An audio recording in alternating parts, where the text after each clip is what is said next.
और मेरे मन के विरुद्ध कह दी कुछ तो दुखी। तो मन के मतलब सुख के साथ में क्या खड़ा है? दुख। और ये मिनट मिनट में बदलता है, अभी सुख और अभी दुख। तो इसका मतलब है कि इस सुख से बात बनने वाली नहीं है। सुख की स्थिति तो उस प्रकार से है जैसे अभी रात और अभी दिन। रोक सकता है कोई? दिन के बाद रात न आए किसी की ताकत है? रोक सकता है? और रात के बाद दिन न आए किसी की ताकत है? इसीलिए सुख के साथ जब जब सुख आए तो दुख की परिस्थिति के लिए भी हमें तैयार रहना चाहिए, क्योंकि आएगा। बस सुख के कारण यह है कि उस दुख को सहन करने का सामर्थ्य व ताकत आपको प्राप्त हो जाती है। तो हम भगवान से प्रार्थना करते हैं, प्रभुवर पवमाना दिवस पर्यंत रिक्षाद श्रिक्षता। वेद का मंत्र कहता है वेदपाल जी, पृथिव्या अधिसानवी की पवमाना। वो परमात्मा कैसे है? पावमान है, पवित्र है। और कैसे पवित्र है? बोले अत्यंत पवित्र है। उसकी आनंद धारा में प्राप्त होने वाला परमात्मा, परम पवित्र परमात्मा की आनंद धारा में प्राप्त होने वाला। बोले कैसे? जैसे जल की धारा से हमको प्राप्त होता है क्या? शीतलता। जल की धारा से हमें क्या प्राप्त होती है? शीतलता। वही परमात्मा है। अग्नि की धारा से हमें क्या प्राप्त होती है? उष्णता। वही परमात्मा का गुण है, वही परमात्मा है। ये हम विचार करते चले। जब हम भोजन करते हैं, भोजन से बनने वाला जो रस है, उस रस में जो प्राण स्वरूप है, वही परमात्मा औषधि के रूप में शरीर का निर्माण कर रहा है। ऐसा विचार करें। बोले करते हैं क्या हम? हमें बताया नहीं हमारी गलती क्या है। हमें जो बताया हमारे लोग वो करते भी नहीं। मूर्ति पूजा करना, दूसरी चीजें करना, ये करना, वो करना। और दुर्भाग्य ये कि हम जो बताते हैं सच्ची बात वेद के अनुसार, बोले ये तो किसी को मानते नहीं। तो कहा क्या कि परमपिता परमात्मा आनंद धारा में प्राप्त होने वाला। ये मैंने एक उदाहरण दिया, जैसे जल की धारा। और जब आपको पूरी गर्मी लगी होती है और जैसा ही पहला डब्बा उठा करके पानी का सर के ऊपर डालते हो, तो बोलो सुख आता कि नहीं आता शरीर को? तो आनंद धारा में प्राप्त होने वाला परमात्मा, बोले दिवहा दिवहा अंतरिक्षात परी। बोले केवल यही नहीं, द्युलोक, द्युलोक में, अंतरिक्ष लोक में। और कहा पृथ्व्या। हम किस लोक के प्राणी हैं? पृथ्वी लोक के। बोले पृथ्व्या अधिसानवी। अधि माने रहने वाला, ठहरने वाला। पृथ्वी लोक में वर्तमान इनके स्थान संभजन, और हल्का करता हूं, यानी कि उपासना स्थान। भगवान का उपासना स्थान कहां है? माताओं, भगवान का उपासना स्थान, वेद का मंत्र। अपना परिचय स्वयं दे रहे हैं वेदपाल जी। जैसे हम कहते हैं मंदिर में भगवान का स्थान है, वो झूठ नहीं कहते। लेकिन जब मंदिर नहीं थे, अच्छा मंदिर पहले थे कि आप पहले थे? आपने तो मंदिर बनाया। लेकिन जब आपका शरीर रूपी भगवान ने मंदिर बनाया, शरीर रूपी ये साधन आपको दिया आत्मा को, तो इस मंदिर का भी इस शरीर के अंदर एक पूजा का स्थान भी बनाया। जैसे आज मकान में बनाते नहीं हम, मकान में अब तो पूरा प्रचलन हो गया ना। तो क्या कहा? तेरे पूजन को भगवान बना मन मंदिर आलीशान। बोले भगवान ने बनाया नहीं बना? तो हम मंदिर को मानते कि नहीं मानते? ईमानदारी से बोलो, हम मंदिर को मानते नहीं मानते? बस अंतर इतना है कि उनका मंदिर गांव के एक कोने में है और हमारा मंदिर हर समय हमारे साथ है। तो कौन सा मंदिर बढ़िया हुआ? जहां चलकर जाना पड़े वो, या जो तुम्हारे साथ हर वक्त रहे वो? जब जी करे जब भी घंटी बजाना। क्यों जी? वहां तो सुबह शाम ही बजे, और यहाँ बैठे तो बस में बैठे हुए बजा लो, क्लास में बैठे हुए बजा लो। इसको नाद कहते हैं। तो बोला मंदिर को मानते नहीं मानते हम? तेरे पूजन को भगवान बना मन मंदिर आलीशान। तो उसने कहा जो भगवान का उपास्थान है वो कौन है? यानी कि उपकरण। उपकरण मतलब साधन। किसका साधन प्रभु? बोले आत्मा का। आत्मा का उपकरण, आत्मा का साधन। आत्मा का साधन मतलब मूर्धा, हृदय। साधन, साधन समझते हो आत्मा का?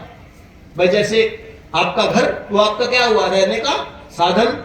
आपकी बाइक यात्रा का साधन। आपकी खेती अर्थात हमारी जो आवश्यकता है उनका साधन। तो आत्मा का साधन कहां है? बोले मूर्धा, हृदय। मूर्धा और हृदय, और का शरीर में कर्मेंद्रियाणी। हमारे शरीर में लघु, हृदय, मूर्धा और हमारी इंद्रियां। इंद्रियां 10 होती हैं, लेकिन इंद्रियों में सबसे सूक्ष्म इंद्रिय जो है वो कौन सी है? जिसकी मैंने बात की थी, तेरे पूजन को भगवान बना मन मंदिर आलीशान। ये जो मन है ये हमारे शरीर की सबसे सूक्ष्म इंद्रिय है। क्योंकि थप्पड़ व्यक्ति जब भी मारे, जब अंदर से प्रेरणा हो या मार तक अपने आप जा लगे जी। आप अपने आप तो जाता, अंदर से रहने दे यार, कोई बात नहीं, गलत बात है। अंदर से डाउन हो गया तो हाथ ऐसे हो गया, तो गलती अंदर लेगी है किसकी? अर्पिटे कौन? मास्टर जी ने। ऐब उसने करवाया, हाथ सामने रहा, डंडा हाथ में बज रहा। ये तो बेचारा था, इसकी तो गलती कुछ नहीं। तो इसीलिए कहा चोर को मत मारो, चोर की मां को मारो, उसको पकड़ो।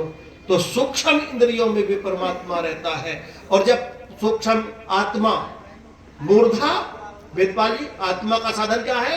बोले मूर्धा। नंबर 2 हृदय, और नंबर 3 इंद्रियां, मन। ठीक है। अब आगे रहस्य खुल रहा है। वेद का मंत्र कहता है कि कर्मेंद्रियों में आश्रिक्षता, हमारे आश्रिक्षता उपासना द्वारा पहुंचता है। मूर्धा में, हृदय में, मन में जहां आत्मा का स्थान है वो परमात्मा उपासना के द्वारा पहुंचता है। बिना उपासना के परमात्मा वहां पर चाहे हो, लेकिन प्रेरणा नहीं होती। अच्छा, 2 पड़ोसी आसपास रहते, शहरों में है, दीवार है बगल बगल में, साल साल भर हो जाए बोलते ही नहीं, ये नहीं पता लग रहा ये कहां जा रहा है, कहां आ रहा। तो भाई भगवान क्यों आएगा जब तुम चाहते ही नहीं? वो है तो, लेकिन उसका मतलब तुम्हारा क्या है? जब तुम पुकारोगे, जब तुम प्रेरणा करोगे, जब तुम समर्पण करोगे, तभी तो उसकी धारा का पता लगेगा।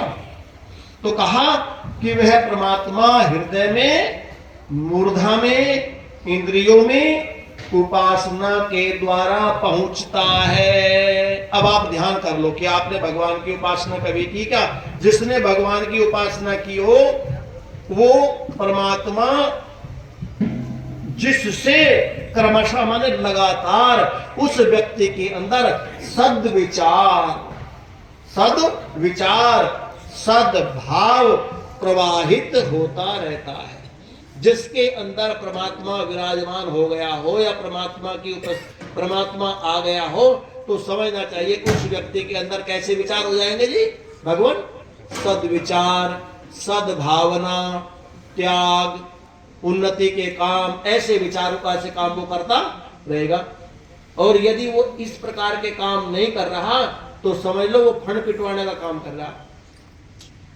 वो भाई रहेगा तो वो भी यही, साझा तो उसका भी है। देवता और राक्षस सब रहते तो यही है, कहां जाएंगे? उनका साझा नहीं। बस अंतर ये है, जो जैसा करेगा, मैंने कल कहा था, जो जैसा करेगा वैसा पाएगा। तो जिसके अंदर ये विचार उत्पन्न हो रहे हो, समझना चाहिए कि परमपिता परमात्मा की धारा उसके विचारों के अंदर आ रही है। परमात्मा को याद करते करते आंखों से आंसू निकल जाते हैं, शरीर में लघुता आ जाती है। तो मैं आपसे निवेदन करता हूं, ये वेद का मंत्र आपने पढ़ा और फिर एक मंत्र और कह रहा है वेदपाल जी। वेद का मंत्र कहता है पवमानाश आशवा शुभ्रा अश्रिग्र बिंदवा ग्रंथो विश्वा अपद्विषा। जिसके कारण हमने झंझट पाल ली है ना, उन झंझटों से कैसे छूट जाए। कहां छूटते हैं झंझटों से? जब सारे झंझटों से नहीं छूटते तो अंत में कहां जाते हैं? बोले न्यायाधीश के पास, न्यायालय में जाते नहीं, लुटते पिटते किस आशा को लेकर के? बोले न्याय पाने के लिए। और यदि अपने मन के अंदर परमात्मा को देख करके ये विचार कर ले, वही परमपिता परमात्मा मेरा गुरु आचार्य राजा और न्यायाधीश है, तो फैसला हो गया नहीं हो गया? तभी थोड़ी देर के लिए दुख होता है, लेकिन वो ढेरों चक्कर जो काटने पड़ते हैं ना, उससे मुक्ति हो जाती है। तो कहा आशवा व्यापनशील, व्यापन माने हर जगह रहने वाला, शुभ्रा निर्मल और पवमानस धारा रूप में प्राप्त होने वाला। इन दवा, धारा रूप का मतलब समझिए प्रेरणा, प्रेरणा के रूप में उत्पन्न होने वाला आनंद रस रूप परमात्मा विश्वा संसार की द्विषः सारी द्वेष भावना को अपघनंतः नष्ट करता हुआ, संसार की सारी द्वेष भावनाओं को नष्ट करता हुआ अश्रीग्रम आत्मा के अंदर पहुंचता है। जिस समय परमात्मा की आनंद धारा हमारे आत्मा के अंदर पहुंचती है, उस समय हमारे जीवन में सारी द्वेष भावनाएं नष्ट हो जाती है, हम सात्विक हो जाते हैं। अच्छा होता नहीं कई बार हमारे जीवन में, कई बार ज्यादा नहीं तो कम से कम 1 2 3 सेकंड के लिए 5 सेकंड के लिए तो आता है, सबके अंदर आता है विचार, यार चलो कोई बात छोड़ो, है नहीं, ये तो दुनियादारी है चलती है। लेकिन फिर हम प्रकृति के संसर्ग में आकर के उसको छोड़ देते हैं, उसकी धारा, क्योंकि धारा बराबर तो रहती नहीं। अगर निरंतर धारा बनी रहे तो हम योगी हो जाए निरंतर। इसलिए तो कहा तत्र प्रत्यक्तंता ध्यानम निरंतरता, लगातार। तो इसी के साथ में कहते हैं कि दोष नाशक, बस 2 मिनट में प्रारंभ कर ले। दोष नाशक, तोषा शब्द है, तोषा, दोष नाशक, पाप हंता, समान प्रभावक, अपराजिता और पराजित। अपराजिता वेदपाल जी, अपराजिता कभी पराजित